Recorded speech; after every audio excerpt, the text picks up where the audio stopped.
అమరావతికి చట్టబద్ధత కల్పించడం గొప్ప విషయమన్నారు శ్రీకాకుళం జిల్లా ఇచ్చాపురం ఎమ్మెల్యే అశోక్ బాబు. గత 12 సంవత్సరాలుగా కొనసాగుతున్న పోరాటానికి ఇది సార్థకత ఫలితం అన్నారు.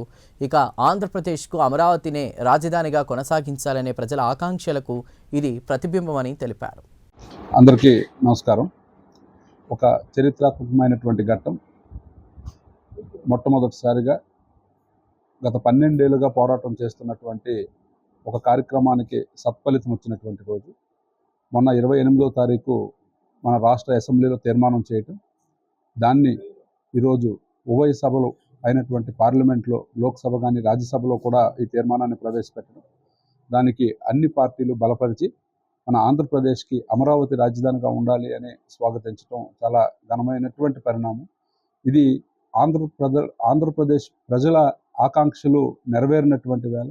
అదే కాకుండా అమరావతి రైతులు, ముఖ్యంగా దాదాపు 29,000 మంది రైతులు 34,000 ఎకరాల పైచిలకు ఈరోజు రాజధాని కోసం వాళ్ళు త్యాగం చేశారు. వాళ్ళ త్యాగానికి ఒక మంచి ఫలితం ఈరోజు వచ్చిందని మనం అందరం కూడా ఆనందించాల్సినటువంటి సమయం ఇది.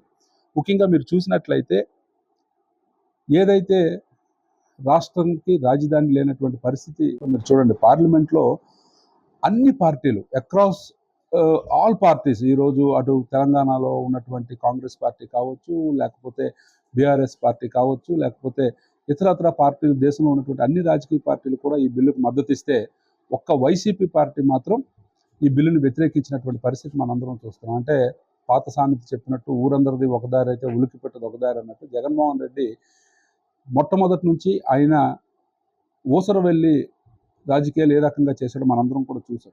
మొట్టమొదట నేను రాజధాని అమరావతిగా ఉంటుంది, నేను ఇక్కడే ఇల్లు కట్టుకున్నాను, ఇక్కడే ఆఫీస్ కట్టుకున్నాను మాట్లాడినటువంటి అదే వ్యక్తి అధికారంలోకి వచ్చిన తర్వాత 3 ముక్కలాడినటువంటి సందర్భం కానీ, 30,000 ఎకరాలు ఉండాలని చెప్పినటువంటి జగన్మోహన్ రెడ్డి 30,000 ఎకరాలు ఎందుకు, 500 ఎకరాలు సరిపోదా అని మాట్లాడినటువంటి మాటలు కానీ, అలాగే ఈరోజు కొత్తగా అమరావతి పేరుని మార్చి మావిగన్ అని పెట్టండి అని ఒక విచిత్రమైనటువంటి వాదన తీసుకుని వచ్చి ఏదో ఒక రకంగా రాజధానిని కిల్ చేయాలి, రాజధాని గారి నిర్మాణం అయితే ఒక ఉన్మాదమైనటువంటి ఆలోచనతో ఈరోజు ఆయన చేస్తున్నటువంటి కార్యక్రమాలు మనం అందరము చూస్తున్నాం. మనం చూడడమే కాదు, ప్రజలందరూ కూడా అర్థం చేసుకునే ప్రయత్నం చేస్తున్నారు. కొన్ని పార్టీల నాయకులు మొన్న లోక్సభలోని రాజ్యసభలో మాట్లాడినప్పుడు జగన్మోహన్ రెడ్డి తాలూకు వింతైనటువంటి తీరుని ఎండగట్టినటువంటి పరిస్థితి. ఆఖరికి జగన్మోహన్ రెడ్డి వల్ల మన రాష్ట్రానికి ఉన్నటువంటి బ్రాండ్ ఇమేజ్ ఈరోజు దేశవ్యాప్తంగా అపహాస్యం పాలవుతున్నటువంటి పరిస్థితి మనందరం కూడా గమనిస్తున్నాం. ఏది ఏమైనా ఈరోజు తీసుకున్నటువంటి ఈ నిర్ణయం, కేంద్ర ప్రభుత్వం సహకారం, ఈరోజు అందరూ తాలూకు సమిష్టి కృషితో ఈరోజు ఒక చారిత్రాత్మకమైనటువంటి నిర్ణయాన్ని ఈరోజు దేశం తీసుకుంది. ఖచ్చితంగా వరల్డ్ క్లాస్ రాజధానిగా అమరావతి త్వరలో కాబోతుంది. ఖచ్చితంగా మన రాష్ట్రానికి మణిమకుటంగా ఉండే పరిస్థితి ఉంటుంది. కాబట్టి ఈ కార్యక్రమంలో సహకరించినటువంటి ప్రతి పార్టీ నాయకులకి, కేంద్ర ప్రభుత్వానికి ప్రత్యేకమైనటువంటి ధన్యవాదాలు. చంద్రబాబు నాయుడు గారి కష్టం అంతా కూడా ఈరోజు ఒక పద్ధతి ప్రకారం వెళ్తుంది. ఈ కష్టంకి సత్ఫలితాలు అనేవి తొందరలో మనం చూడబోతున్నాం. ఖచ్చితంగా ఒక హర్షించదగినటువంటి కార్యక్రమం జరిగింది.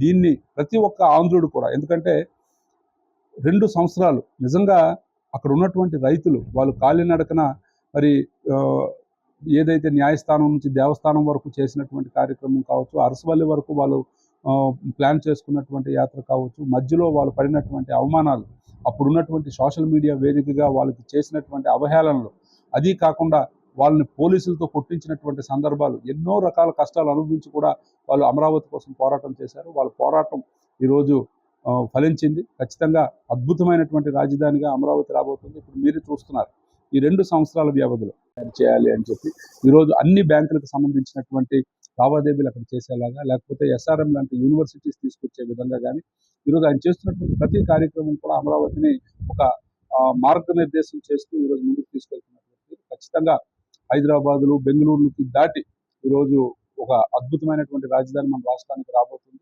శాశ్వతంగా. ఎందుకంటే ఈరోజు తీర్మానం తాలూకా ఆవశ్యకత ఏంటో కూడా అందరూ తెలుసుకోవాలి.